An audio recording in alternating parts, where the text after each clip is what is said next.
Good afternoon, students. See, in the last lecture, we have studied importance of botanical garden and national parks. Correct? That is zoological parks.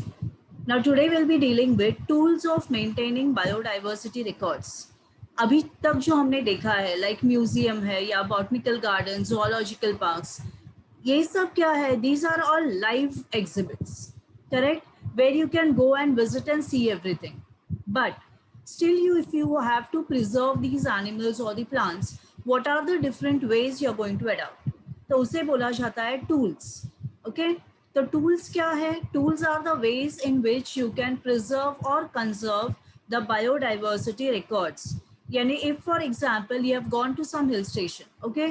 वहाँ पे आपको कुछ variety of plants मिले हैं और उन plants को आपको यहाँ पे आके आपके colleagues को बताना है, friends को दिखाना है. तो what you'll be doing? You cannot preserve it for nearly 2 to 3 weeks. Correct? ऐसे ही लेके आओगे तो नहीं रख सकते. तो what are the different ways you can adopt? ठीक है कि वो प्लांट्स आप जैसे थे वैसे यहाँ पे आके आपके कलीग्स या फ्रेंड्स को दिखाए. तो उसके लिए आप क्या क्या कर सकते हैं? What are the different ways to do it? Okay, so that was one of the example for it. Then come to tools of maintaining biodiversity records. इसमें number 1 है flora, then manuals, monographs and catalogs. अभी flora क्या है? Flora deals with the plant life, correct? तो it is a plant life which is occurring in a particular area. किसी एक जगह पे किसी particular time पे जो अलग अलग variety के plants मिलते हैं, that is called as flora.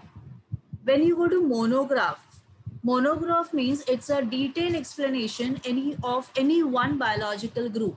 It can be a plant or an animal. तो किसी भी एक plant, animal या microorganism के बारे में when you are making a record of it, it is called as monograph.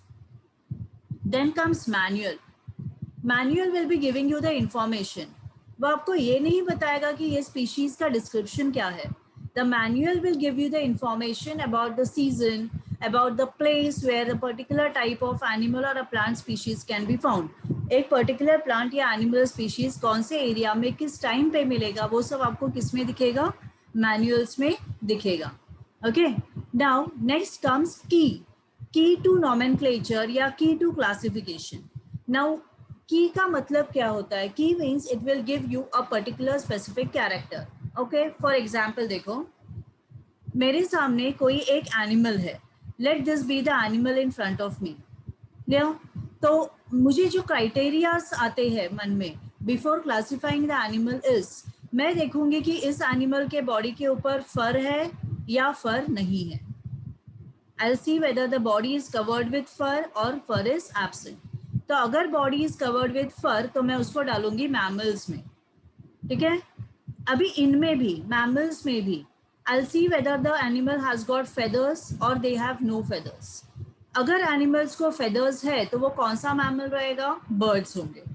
अगर उनको फेदर्स नहीं है तो वो क्या हो सकते हैं? अगर वो फेदर्स नहीं है तो वो क्या हो सकते हैं? Tell me. It can be a fish, it can be a amphibian, it can be a reptile. Correct. तो ये सब क्या है? कीज है. तो इसमें भी मैं देखूंगी कि इनमें एक्सटर्नल फर्टिलाइजेशन है या इंटरनल है. तो एक्सटर्नल है तो फिशेस हो सकते हैं, एम्फीबियंस हो सकते हैं. इंटरनल फर्टिलाइजेशन है तो रेप्टाइल्स हो सकते हैं. गेटिंग. सो ये क्या है? की है कि मैं देखूंगी fur, feathers, fertilisation type, gills present है या एब्सेंट है. तो ये जो क्या है, ये पर्टिकुलर कैरेक्टर जो है जैसे fur, feather, gills and all, it is called as the key to classification या की टू नोमेनक्लेचर. ओके. अभी देखो तीनों में डिफरेंस क्या है. Botanical garden, zoological parks and biodiversity parks. What is the difference in between the three?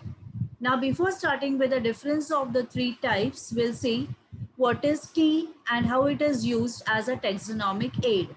Now just before I told you, key is a taxonomic aid used in the classification of plants and animals.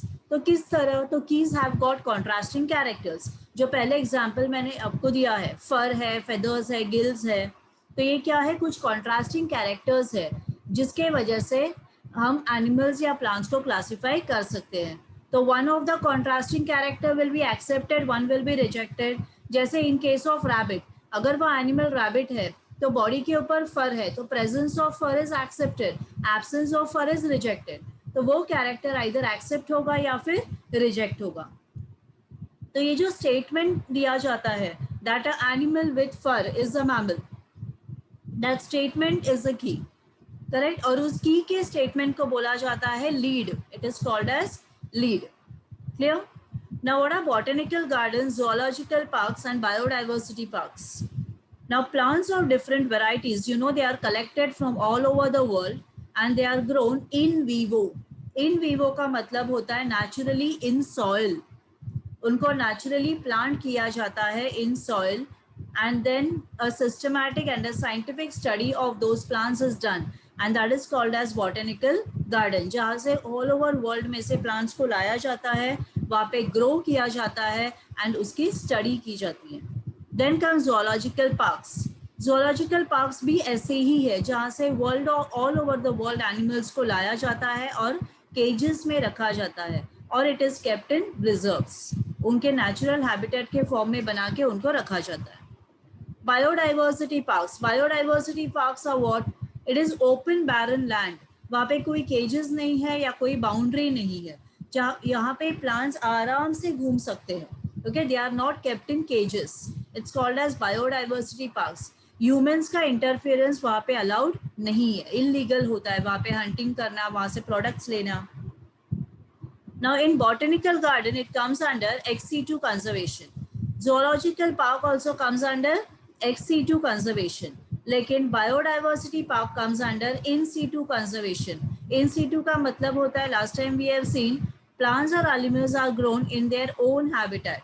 लेकिन botanical garden and zoological parks में plants and animals को बाहर से लाके हमारे यहाँ रखा जाता है, तो it is ex-situ. Then botanical garden is related to conservation of plants. Zoological park is related to conservation of animals. And biodiversity parks is related to conservation of biodiversity.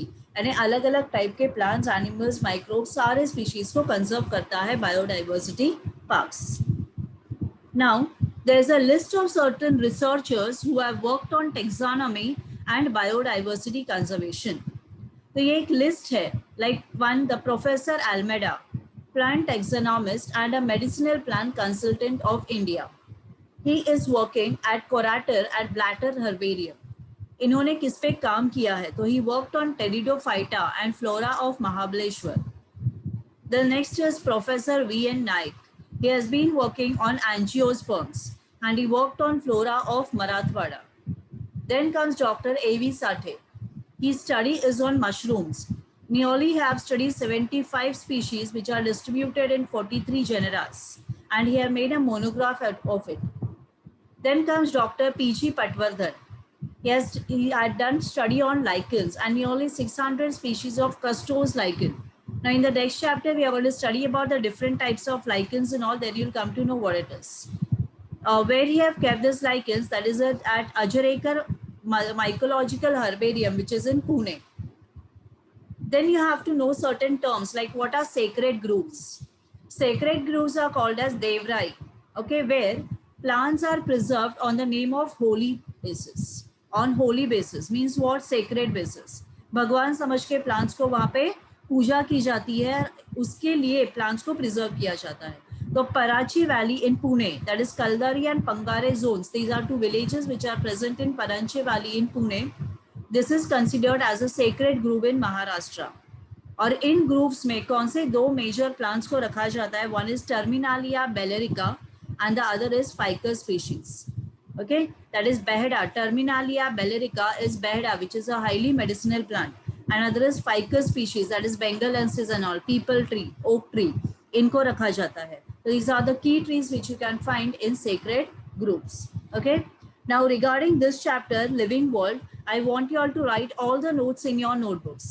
ये जो भी वीडियोस है, you have to pause the video in between, बीच बीच में उसको बंद कर करके देखो. उसमें जो क्वेश्चन आंसर जो नोट्स के फॉर्म में क्वेश्चंस दिए हुए हैं, अकॉर्डिंगली यू राइट इट. समझ में आया? ये आंसर्स आपके नोटबुक में जाने चाहिए. Clear with this? And secondly I am going to post an assignment on this. Living world chapter पे आपको असाइनमेंट डाला जाएगा along with the notes. You have to see the notes and write down the answer of assignments. Clear? So let us stop here for today.